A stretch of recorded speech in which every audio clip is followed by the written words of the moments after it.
Hi all, ಈ ವಿಡಿಯೋದಲ್ಲಿ ಪ್ರೊಫೈನ್ ಜೆಂಟ್ NF ಕ್ರೀಮ್ನ ಬಗ್ಗೆ ಇನ್ಫಾರ್ಮೇಷನ್ ಕೊಡ್ತಾ ಇದ್ದೀನಿ.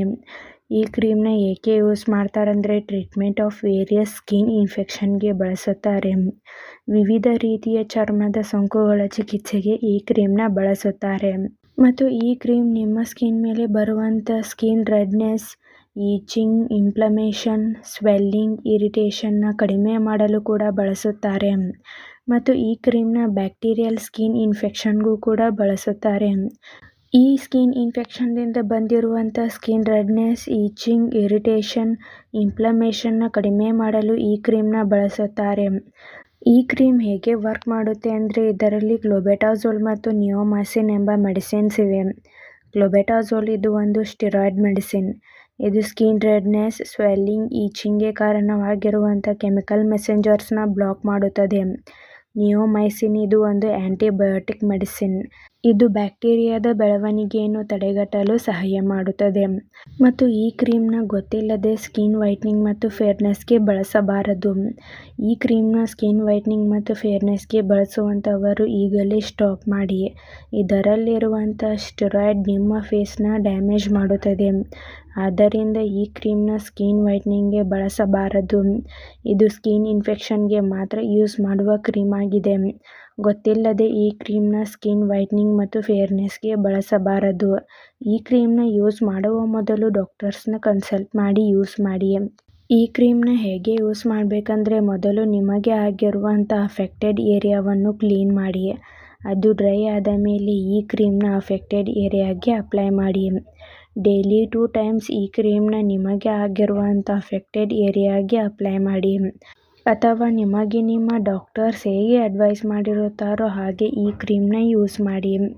ಮತ್ತು ಈ ಕ್ರೀಮ್ನ ನಿಮ್ಮ ಫೇಸ್ ಮೇಲೆ ಆಗಿರುವಂಥ ಸ್ಕಿನ್ ಇನ್ಫೆಕ್ಷನ್ಗೆ ಬಳಸ್ತಾ ಇದ್ದರೆ ಡಾಕ್ಟರ್ಸ್ನ ಕನ್ಸಲ್ಟ್ ಮಾಡಿ ಈ ಕ್ರೀಮ್ನ ಯೂಸ್ ಮಾಡಿ. ಮತ್ತು ನೀವು ಈ ಕ್ರೀಮ್ನ ನಿಮ್ಮ ಫೇಸ್ಗೆ ಅಪ್ಲೈ ಮಾಡ್ತಾ ಇದ್ದರೆ ನೈಟ್ ಟೈಮ್ ಮಾತ್ರ ಯೂಸ್ ಮಾಡಿ. ನಿಮ್ಮ ಫೇಸ್ ಮೇಲೆ ಆಗಿರುವಂಥ ಅಫೆಕ್ಟೆಡ್ ಏರಿಯಾಗೆ ಈ ಕ್ರೀಮ್ನ ಅಪ್ಲೈ ಮಾಡಿದ ನಂತರ ತಪ್ಪದೇ ನಿಮ್ಮ ಫೇಸ್ಗೆ ಮಾಯ್ಶ್ಚರೈಸರ್ನ ಅಪ್ಲೈ ಮಾಡಿ. ಮತ್ತು ಮಾರ್ನಿಂಗ್ ಟೈಮ್ ತಪ್ಪದೇ ನಿಮ್ಮ ಸ್ಕಿನ್ಗೆ ಸನ್ಸ್ಕ್ರೀನ್ನ ಯೂಸ್ ಮಾಡಿ. ಇಲ್ಲ ಅಂದರೆ ಹೊರಗಡೆ ಹೋದಂಥ ಸಮಯದಲ್ಲಿ ಸನ್ಲೈಟ್ ನಿಮ್ಮ ಫೇಸ್ ಮೇಲೆ ಬೀಳುವುದರಿಂದ ನಿಮ್ಮ ಸ್ಕಿನ್ ಸೆನ್ಸಿಟಿವ್ ಆಗುತ್ತದೆ.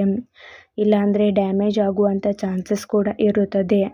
ಆದ್ದರಿಂದ ತಪ್ಪದೇ ನಿಮ್ಮ ಫೇಸ್ಗೆ ನೀವು ಈ ಕ್ರೀಮ್ನ ಅಪ್ಲೈ ಮಾಡ್ತಾ ಇದ್ದರೆ ಸನ್ಸ್ಕ್ರೀನ್ನ ಯೂಸ್ ಮಾಡಿ. ಇಲ್ಲಾಂದರೆ ಡಾಕ್ಟರ್ಸ್ ಹೇಗೆ ಅಡ್ವೈಸ್ ಮಾಡಿರುತ್ತಾರೋ ಹಾಗೆ ಈ ಕ್ರೀಮ್ನ ಯೂಸ್ ಮಾಡಿ. ಈ ಕ್ರೀಮ್ನ ಸೈಡ್ ಎಫೆಕ್ಟ್ಸ್. ಈ ಕ್ರೀಮ್ದಿಂದ ಯಾವುದೇ ಸೈಡ್ ಎಫೆಕ್ಟ್ಸ್ ಕಾಣಿಸಿಕೊಳ್ಳುವುದಿಲ್ಲ. ಒಂದು ವೇಳೆ burning sensation, itching, irritation, redness ಹೀಗೆ ಮೈನರ್ ಸೈಡ್ ಎಫೆಕ್ಟ್ಸ್ ಆಗುತ್ತದೆ. ನಿಮ್ಮ ಸ್ಕಿನ್ಗೆ ಈ ಕ್ರೀಮ್ ಅಡ್ಜಸ್ಟ್ ಆದ ಮೇಲೆ ಈ ಸೈಡ್ ಎಫೆಕ್ಟ್ಸ್ ಎಲ್ಲ ಡಿಸಪಿಯರ್ ಆಗುತ್ತದೆ. ಒಂದು ವೇಳೆ ಹೀಗೆ ಲಾಂಗ್ ಟರ್ಮ್ ಆಗಿ ಕಾಣಿಸ್ಕೊಳ್ತಾ ಇದ್ದರೆ ಕೂಡಲೇ ಡಾಕ್ಟರ್ಸ್ನ ಕನ್ಸಲ್ಟ್ ಮಾಡಿ.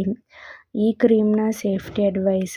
ಈ ಕ್ರೀಮಲ್ಲಿರುವಂಥ ಮೆಡಿಸಿನ್ಸ್ದಿಂದ ನಿಮಗೆ ಅಲರ್ಜಿ ರಿಯಾಕ್ಷನ್ಸ್ ಆಗ್ತಾ ಇದ್ದರೆ ಈ ಕ್ರೀಮ್ನ ಯೂಸ್ ಮಾಡಬಾರದು.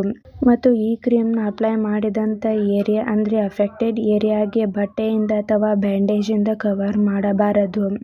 ಮತ್ತು ಈ ಕ್ರೀಮ್ನ ಡಾಕ್ಟರ್ಸ್ ಅಡ್ವೈಸ್ ಮಾಡದೇನೆ ನೀವೇ ಸೆಲ್ಫ್ ಮೆಡಿಕೇಷನ್ ಆಗಿ ಹಾಗೂ ಲಾಂಗ್ ಟರ್ಮ್ ಆಗಿ ಬಳಸಬಾರದು. ಮತ್ತು ಈ ಕ್ರೀಮ್ನ ಮೋರ್ ದೆನ್ 7 ಡೇಸ್ ಯೂಸ್ ಮಾಡಬಾರದು.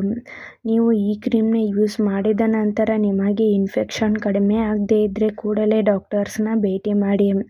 ಮತ್ತು ಈ ಕ್ರೀಮ್ನ ಪ್ರೆಗ್ನೆನ್ಸಿ ಪ್ಲ್ಯಾನಿಂಗ್ ಮತ್ತು ಬ್ರೀಸ್ಟ್ ಫೀಡಿಂಗ್ ವುಮೆನ್ಸ್ಗೆ ಡಾಕ್ಟರ್ಸ್ ಅಡ್ವೈಸ್ ಮಾಡಿದರೆ ಮಾತ್ರ ಯೂಸ್ ಮಾಡಿ. ಮತ್ತು ಈ ಕ್ರೀಮ್ನ ಬ್ರೋಕನ್ ಸ್ಕಿನ್, ಡ್ಯಾಮೇಜ್ಡ್ ಸ್ಕಿನ್ ಮತ್ತು ಸೆನ್ಸಿಟಿವ್ ಸ್ಕಿನ್ ಇರುವಂಥ ಜಾಗದಲ್ಲಿ ಅಪ್ಲೈ ಮಾಡಬಾರದು. ಈ ಕ್ರೀಮ್ನ ಗೊತ್ತಿಲ್ಲದೆ ಸ್ಕಿನ್ ವೈಟ್ನಿಂಗ್ ಮತ್ತು ಫೇರ್ನೆಸ್ಗೆ ಬಳಸಬಾರದು. ಇದರಲ್ಲಿರುವಂಥ ಸ್ಟೆರಾಯ್ಡ್ ನಿಮ್ಮ ಫೇಸ್ನ ಡ್ಯಾಮೇಜ್ ಮಾಡುತ್ತದೆ. ಆದ್ದರಿಂದ ಈ ಕ್ರೀಮ್ನ ನಿಮ್ಮ ಫೇಸ್ಗೆ ಅಪ್ಲೈ ಮಾಡಬಾರದು. ಮತ್ತು ಈ ಕ್ರೀಮ್ನ kidney, liver, heart related problems ಇದ್ದವರು, asthma, epilepsy, diabetic patients, asthma ಹೊಂದಿರುವಂಥವರಿಗೆ ಡಾಕ್ಟರ್ಸ್ ಅಡ್ವೈಸ್ ಮಾಡಿದರೆ ಮಾತ್ರ ಯೂಸ್ ಮಾಡಿ. ನೀವೇ ಸೆಲ್ಫ್ ಮೆಡಿಕೇಷನ್ ಆಗಿ ಈ ಕ್ರೀಮ್ನ ಬಳಸಬಾರದು. ಮತ್ತು ಯಾವುದೇ ಮೆಡಿಸಿನ್ ತೆಗೆದುಕೊಳ್ಳುವ ಮೊದಲು ಡಾಕ್ಟರ್ಸ್ನ ಕನ್ಸಲ್ಟ್ ಮಾಡಿ. ಈ ವಿಡಿಯೋ ನಿಮಗೆ ಇಷ್ಟ ಆಗಿದ್ದರೆ ಲೈಕ್ ಮಾಡಿ, ಕಮೆಂಟ್ ಮಾಡಿ, ಶೇರ್ ಮಾಡಿ. Thank you.